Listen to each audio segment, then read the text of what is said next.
राहुल की सांसदी की शहादत से 2024 में राहुल को कितना फायदा, मोदी को कितना नुकसान? क्या राहुल की सांसद पद की शहादत से कांग्रेस को होगा फायदा, बीजेपी को होगा नुकसान? मोदी की मंत्रियों से कहीं बड़ी चूक तो नहीं हो गई? कांग्रेस के लिए बड़ा मौका, क्या मौके पर मार पाएगा चौका?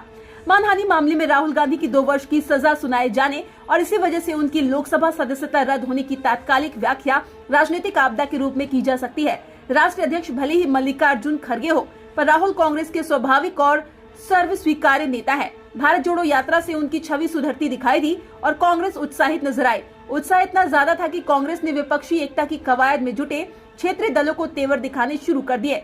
लेकिन जिन राहुल के चेहरे के सहारे ये किया गया, वो न सिर्फ संसद सदस्यता से अयोग्य घोषित कर दिए गए हैं, बल्कि उनकी 8 साल तक चुनाव न लड़ पाने की भी स्थिति है। ऊपरी अदालत से राहत न मिलने की स्थिति में जब राहुल चुनाव तक नहीं लड़ पाएंगे तो प्रधानमंत्री पद की दावेदारी का सवाल ही नहीं उठता। ऐसे में सवाल ये है कि क्या कांग्रेस इस कानूनी आपदा को राजनीतिक अवसर में बदल पाएगी?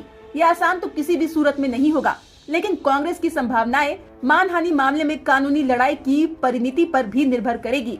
अगर ऊपरी अदालत राहुल गांधी की सजा और दोषसिद्धि पर रोक लगा देती है तो उनकी लोकसभा सदस्यता बहाल हो जाएगी। उस स्थिति में वो आने वाले चुनाव लड़ने के लिए भी स्वतंत्र होंगे ही।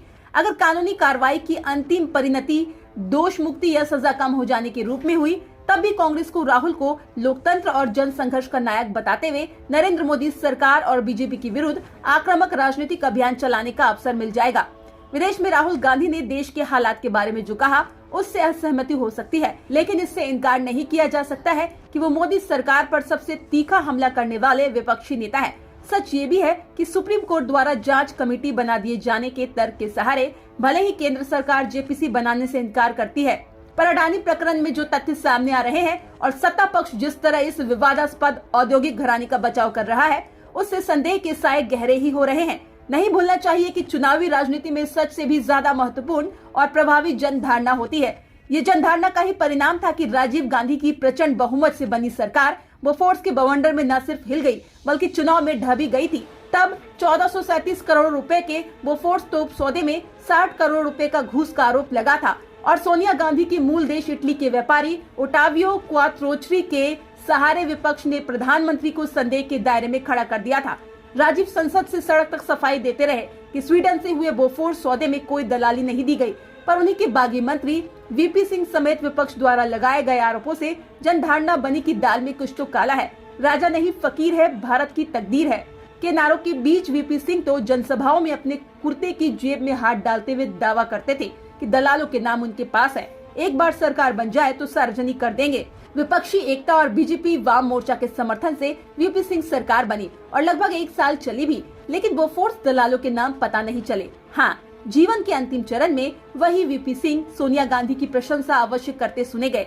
इस बीच केंद्र में विभिन्न दलों की सरकारें आई गई, अदालतों में जांच एजेंसियों के सुर भी उनके अनुसार बदलते रहे, पर क्या आज भी कोई सप्रमाण बता सकता है कि बोफोर्स में किसको कितनी दलाली दी गई? अब मानहानि मामले की दूसरी परिणति की संभावना की बात करते हैं। राहुल गांधी की दोषारोपण और सजा के विरुद्ध ऊपरी अदालत में अपील की बात तो स्पष्ट तौर पर कही जा चुकी है, पर वहां से अपेक्षित राहत नहीं मिली तो कांग्रेस के अंदर एक वर्ग हमेशा प्रियंका गांधी वाड्रा को आगे लाने की फिराक में रहता है। फैसला तो कांग्रेस को यह स्पष्ट कहे तो सोनिया गांधी को ही करना है, पर ऐसा करना पार्टी के लिए अंततः आत्मघाती ही साबित होगा। कांग्रेस पर लगता रहा परिवारवाद का ठप्पा गांधी परिवार के बाहर से कांग्रेस अध्यक्ष की राहुल की जिद से बमुश्किल हटा है। प्रतीकात्मक रूप से ही सही, चुनाव से आंतरिक लोकतंत्र का संदेश भी गया है।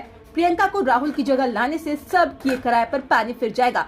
रॉबर्ट वाड्रा के रूप में बीजेपी को एक चिर परिचित हथियार कारगर हमले के लिए मिल जाएगा सो अलग।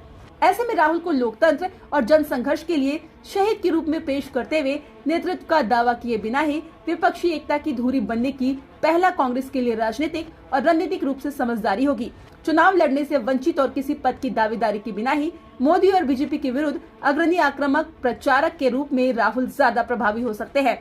विपक्ष के सबसे बड़े नेता तो इस क्रम में वो बन ही जाएंगे। राजनीति में 8 साल बहुत लंबा अरसा नहीं होता। एक बार कांग्रेस की साख बहाल हो गई तो देर सवेर राहुल की राजनीतिक संभावनाएं भी बन ही जाएगी। Bureau report, India positive.